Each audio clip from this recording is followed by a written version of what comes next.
तर कमी भावात घ्यायचं आणि ते जाळून जाळून त्याचं सोनं काढायचं, सोनं तयार करायचं. म्हणजे खाणाऱ्याला खाणारा. दुसऱ्या क्रमांकाचा कीर्तनकार. काय कीर्तनकार? खाणाराला खातो आहे ना. आडमापाता सुपाऱ्यानं 2 तास ज्ञानेश्वर महाराज, तुकाराम महाराज आदी संत मंडळीच्या अभंगावर बोलायचंय. अभंग यायच्या बापाचे नाही, कोणाच्या? कीर्तन करायच्या. बरोबर. त्यानं कास्ता खाल्ल्या, दगड खाल्ले, टाइम पडा तर पाला खाल्ला आणि अभंग त्याचे आम्ही शेवक म्हणून 4, 2, 10, 5 अभंग पाठ करायचे आणि तोंडाला येईन तेवढे पैसे मागायचे.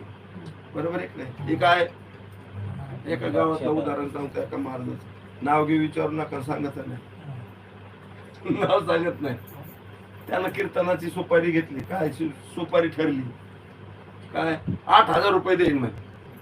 8,000 रुपयावर